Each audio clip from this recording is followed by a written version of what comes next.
இந்த சிறையை பற்றி பேசுனதுனால இந்த சமயத்தில் இன்னொரு செய்தியை நான் தெரியப்படுத்துகிறேன்.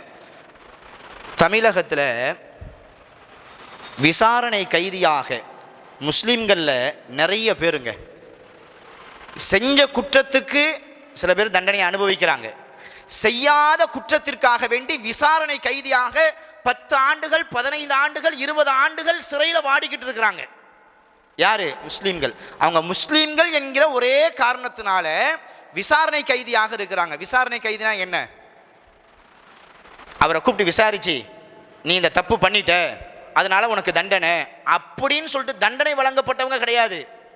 அவங்க பிடிச்சிட்டு போன நாளில் இருந்து அவங்கள என்னைக்கு கைது செஞ்சுட்டு போனாங்களோ அன்னையில இருந்து உனக்கு இனிமேல் தான் விசாரணை இருக்குது, இனிமேல் தான் உன்னை விசாரிக்கணும் அப்படின்னு சொல்லிட்டு 15 ஆண்டுகள் 20 ஆண்டுகள் கழிஞ்சிருச்சு, இன்னும் விசாரிக்கவே இல்லை. 10 ஆண்டுகள் 15 ஆண்டுகள் 20 ஆண்டுகள்லாம் சாதாரணமானதாங்க. ஒரு ஆண்டை எடுத்துக்கங்க. ஒரு ஆண்டு தப்பே செய்யாத ஒரு குற்றத்திற்கு பொய் வழக்கு போடப்பட்டு சிறையில் அடைக்கப்பட்டு நான் தப்பு செஞ்சனா இல்லையான்னு சொல்லிட்டு விசாரிக்க கூட இல்லைனா இதை விட ஒரு மனக்குமுறல் வேற ஏதாச்சும் இருக்க முடியுமா? ஒரு குடும்பத்தில் ஒரு ஆண்மகனுடைய வருமானம் ரொம்ப முக்கியமா இல்லையா?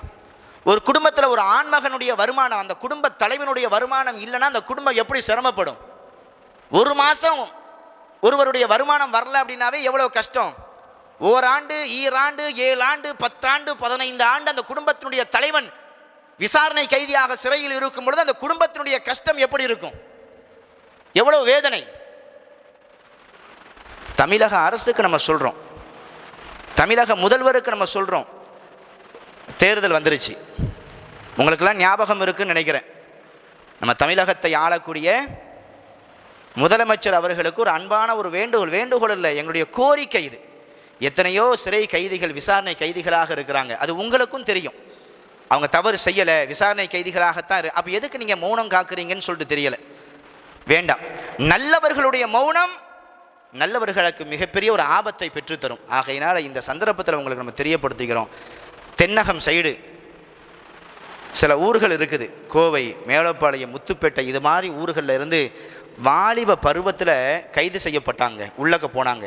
இன்றைக்கி கிழவனா ஆயிட்டாங்க. வாலிப பருவமெல்லாம் முடிஞ்சு போச்சு, கிழவனா உள்ளக்க இருக்கிறாங்க, உடல்நல குறைவால் இருக்கிறாங்க, அவங்களால ஒன்றும் செய்ய முடியாத ஒரு சூழல். அப்போ கூட அவங்கள விடுதலை செய்யாமல் இருக்கிறாங்க. என்னுடைய தகப்பன், என்னுடைய அப்பா, என்னுடைய அத்தா ஜெயிலில் இருக்கிறாரு அப்படின்னு சொல்கிறது ஒரு பிள்ளைக்கு எவ்வளோ பெரிய மனவேதனைங்க. இந்த மனவேதனையை கொடுக்கக்கூடாதுன்னு சொல்லிட்டு தான் இந்த சிறையில் இருக்கிறாங்க பாருங்க, அவங்களுடைய மனைவிமார்கள் தங்களுடைய பிள்ளைகள்கிட்ட என்ன சொல்லுவாங்க தெரியுமா? அம்மா, அத்தா எங்கம்மா, வாப்பா எங்கம்மா அப்படின்னு கேட்டால், உங்கள் வாப்பா வெளிநாட்டில் இருக்கிறார், உங்கள் அத்தா வெளிநாட்டில் இருக்கிறார், வந்துடுவார், அப்படியாம்மா அப்படின்னு நம்புகிறாங்க அந்த பிள்ளைங்க. ஏன்னா பிள்ளைங்களுடைய மனசை காயப்படுத்திடக்கூடாது அப்படின்றதுக்காக வேண்டி. 5 வயசில் சொன்ன அந்த பொய்யை எத்தனை வருஷம் மறைக்க முடியும்? ஒரு 5 வருஷம் மறைக்க முடியுமா? 10 வயசு 12 வயசு ஆகிட்டு அந்த பிள்ளைங்களுக்கு தெரிய ஆரம்பிச்சிடும்.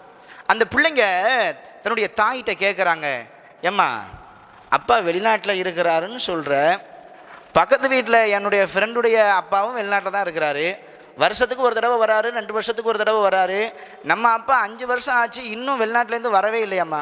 வருவார்மா, வருவார்.